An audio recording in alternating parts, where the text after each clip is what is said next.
You were given one specific promise. Not in words, in the air around you, in every Saturday morning cartoon, in every VHS tape rewinding, in every parent saying, "Work hard and you will win." And then the world broke its word. Here is what I want to talk about. Something happened to people born between 1986 and 1990. Something that no generation label quite covers. Something that sits in your chest when you think about where you thought you would be. Meet Jason. He is 37. He works in project management at a mid-sized logistics company. He is good at his job. Genuinely good. He was the first in his family to finish university. He graduated in 2009. Right into nothing. No offers. No runway. No version of the future he had been building toward. He spent 14 months applying for entry-level roles, refreshing the same inbox before getting out of bed. Roles that wanted 3 years' experience. He never told anyone how scared he was, because failure felt personal, not economic. Not his parents, not his girlfriend at the time, not even himself. He just got quieter. He got efficient. He learned to need less. He still flinches when someone talks about taking a career risk, and he calls it being realistic. But here is the thing about Jason. He is not cynical. He is careful. And those two things feel the same from the outside. But they are not the same at all. Let me show you what actually happened inside his brain. Ulrich Malmendier at UC Berkeley spent years studying cohort psychology, specifically what happens when economic trauma hits during emerging adulthood. She found something that changed how researchers think about financial behavior for life. The people who experienced a major economic collapse between the ages of 18 and 22 did not just struggle temporarily. They rewired permanently. Their risk tolerance dropped and never fully recovered. Not because they were weak, because the brain in that window is still building its model of how the world works, and their model got built on collapse. Jeffrey Arnett at Clark University calls this window emerging adulthood, the period when identity is still molten, still forming, when what happens to you does not just affect you, it becomes the architecture you build everything else on. You graduated into that. You built your entire adult self on the foundation of a world that had just told you it could not keep its promises. And here is what no one talks about. You were not shaped only by the recession. You were shaped by what came right before it. An analog childhood, where boredom was normal, where you waited for things, where Saturday morning actually ended, where you had to remember things because there was nowhere to store them. And then you became an adult and the phone arrived, not as a childhood companion, as a survival tool, a job board, a way to seem okay when you were not. You never had social media as your identity scaffold. You got it fully formed already knowing who you were, or at least knowing who you were supposed to be. And that gap between who you were supposed to be, what the world offered, that gap is where Jason lives.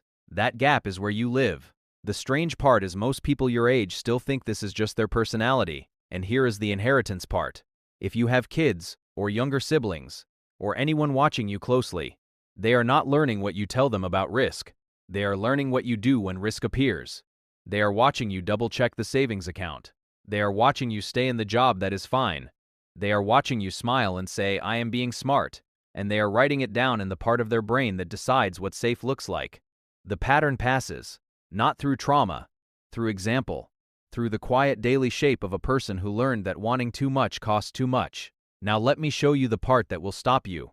The trait you are most proud of, your self-sufficiency, the way you figure things out alone, the way you never need rescuing, the way you made it when other people didn't. That trait kept you alive. It got you through.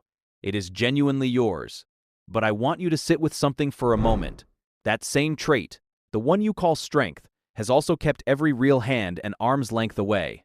It has made asking for help feel like a character failure. It has made you suspicious of people who seem to have it easy. Because somewhere in the back of your mind you are still keeping score between who worked for it and who just got lucky. And you are exhausted. Not from the work, from the vigilance. Nobody told you survival mode could become a personality. You built a wall in 2008 and 2009. You built it out of competence, out of discipline, out of not letting people see that you did not know if any of this was going to work. And the wall worked. You got through. But the wall is still up, and you are still building it. Every time you say, "I am fine, I will handle it." Every time you preemptively solve the problem before anyone sees it exist. Every time you make yourself smaller than your actual ambition because smaller means less far to fall. The wall is a sentence you wrote about yourself in crisis, and you have been living inside that sentence ever since. Here is what Malmendier's research actually predicts will happen.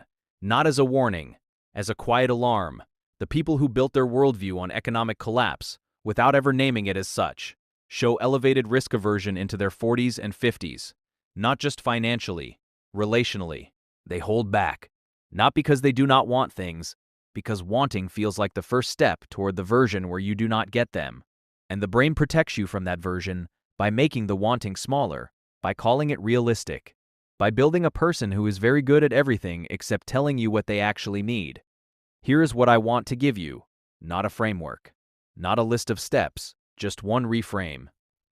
You did not survive the recession, you were shaped by it. There is a difference. Surviving implies you came out the other side unchanged. But you were 18 to 22. You came out the other side as the person the recession made.